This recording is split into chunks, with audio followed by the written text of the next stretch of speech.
Guys, welcome to my YouTube channel Tally expert. तो आज हम सीखेंगे बैंक लेजर कैसे क्रिएट करते हैं, पेमेंट एंट्री कैसे करना है एंड रिसिप्ट की एंट्री कैसे करना है। तो अगर आप इस चैनल पर नए हैं तो प्लीज़ चैनल को सब्सक्राइब करें और वीडियो के लास्ट एंड तक आप बने रहें। तो गेटवे ऑफ टैली में आने के बाद सबसे पहले हम लोग स्टार्ट करेंगे बैंक लेजर कैसे क्रिएट करते हैं। तो क्रिएट करने के लिए पहले हम लोग जाएंगे क्रिएट में आने के बाद लेजर में आने के बाद सबसे पहले आपका जो बैंक अकाउंट है उस बैंक अकाउंट का नाम लिखना है। तो जैसे हमारा हो गया बैंक ऑफ महाराष्ट्र, ठीक है। बैंक ऑफ महाराष्ट्र हो गया, अंडर द हेड क्या रहेगा, bank account. Under the head हमारा जैसे हो गया ये बैंक अकाउंट एंड ये करंट एसेट्स के अंडर आता है, ठीक है। उसके बाद हो गया अकाउंट नंबर। तो हमारा जो भी अकाउंट नंबर है वो अकाउंट नंबर हम लोग यहाँ पे मेंशन करेंगे, ठीक है। फिर हो गया इनका IFSC कोड हो गया, तो IFSC कोड हम लोग यहाँ पे मेंशन करेंगे, ठीक है। मेंशन करने के बाद हो गया स्विफ्ट कोड। तो स्विफ्ट कोड अगर आपके पास अवेलेबल है तो आप स्विफ्ट कोड भी आप मेंशन कर सकते हो या फिर डायरेक्ट स्किप आप कर दो, ठीक है। उसके बाद हो गया बैंक नेम आप अपना बैंक नेम हो गया वो आप सेलेक्ट कर लो। उसके बाद हो गया ब्रांच, तो ब्रांच नेम आप अपना यहाँ पे डाल दो।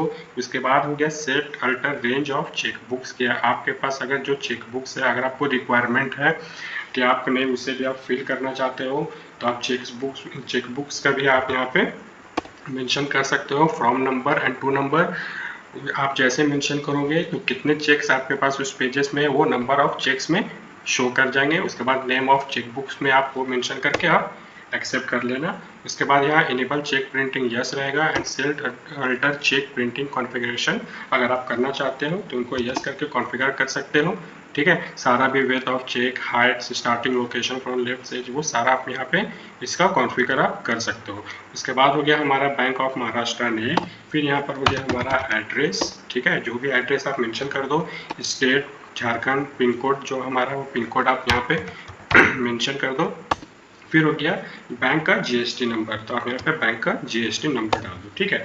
उसके बाद हो गया ओपनिंग बैलेंस, अगर आप कोई ओपनिंग बैलेंस रखना चाहते हो तो आप रख सकते हो या फिर डायरेक्टली आप इसको स्किप कर सकते हो। फिर हम करेंगे एक्सेप्ट करने के लिए Ctrl+A का भी यूज़ कर सकते हैं या आप डायरेक्टली एक्सेप्ट कर सकते हैं, ठीक है। तो हमारा बैंक लेजर हो गया है क्रिएट। अब हम लोग बैंक लेजर क्रिएट होने के बाद अब हम लोग करेंगे पेमेंट की एंट्री। तो पेमेंट एंट्री करने के लिए आपको सबसे पहले यहाँ पर जाना होगा वोचर्स में आने के बाद आप यहाँ पे राइट साइड में आप देख सकते हैं यहाँ पे पेमेंट का ऑप्शन है या फिर शॉर्टकट की बटन होगा A5, आप उनसे भी आप क्लिक कर सकते हो। तो फिलहाल हम आ गए यहाँ पेमेंट में आने के बाद हम यहाँ पर लेंगे डेट, जैसे कि आप मान लो कि 1 अप्रैल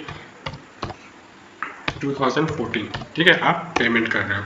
तो हम लोग यहाँ पर लेंगे अकाउंट्स, तो अकाउंट हमारा क्या हो गया, बैंक ऑफ महाराष्ट्र। क्या आप बैंक के थ्रू कर रहे हो या कैश के थ्रू कर रहे हो, तो फिलहाल मैं अभी बैंक के थ्रू कर रहा हूँ, बैंक ऑफ महाराष्ट्र।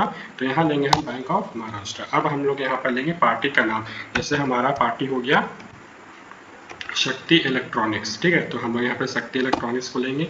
अब आप देख सकते हैं शक्ति इलेक्ट्रॉनिक्स का 63,720 रुपीज़ ये पेमेंट इनको देना है, ठीक है। तो हम यहाँ पर लिखेंगे 63,720, ठीक है।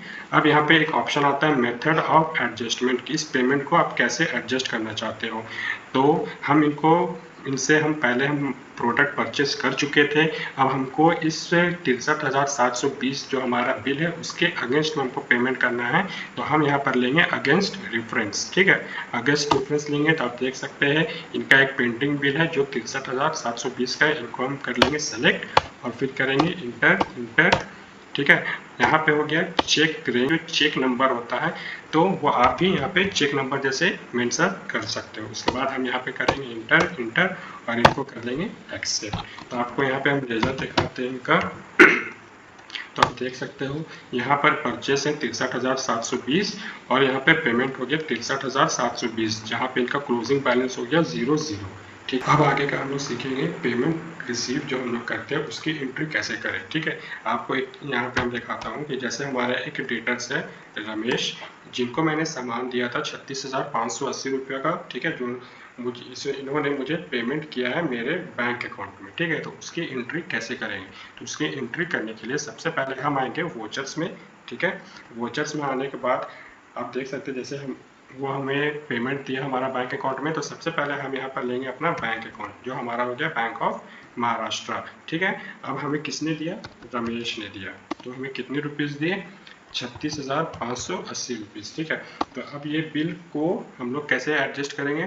तो 36,500 दिया, तो वो जो उनके पास 36,580 का एक बिल जो ड्यूज था, उनके अगेंस्ट में रमेश ने मुझे 36,580 रुपये जो मेरे बैंक अकाउंट में उसने डाला है, तो पेंडिंग बिल के अगेंस्ट में। तो हम लोग यहाँ पे क्लिक करेंगे अगेंस्ट रेफरेंस, और उनका जो एक पेंडिंग बिल है 36,580 रुपीज़, इसको हम करेंगे सेलेक्ट एंड करेंगे यहाँ पे इंटर।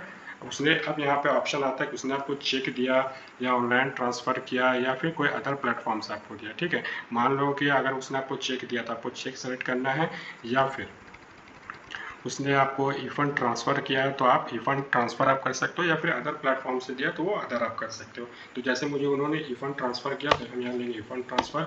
यहाँ पे हो गया इंस्ट नंबर, हो गया जो आपका रेफरेंस नंबर होता है जो जनरेट होता है बैंक के थ्रू, वो आप यहाँ पर मेंशन आप कर सकते हो। ठीक है, यहाँ पे हो गया बैंक नेम, तो बैंक नेम हो गया जो पार्टी का बैंक नेम था, जो हमारा डेटर्स होता है उनके बैंक नेम की उनका बैंक नेम आपको यहाँ पे मेंशन करना है। तो आपको उतना अगर नहीं पता तो आप इनको डायरेक्टली स्किप आप कर सकते हो।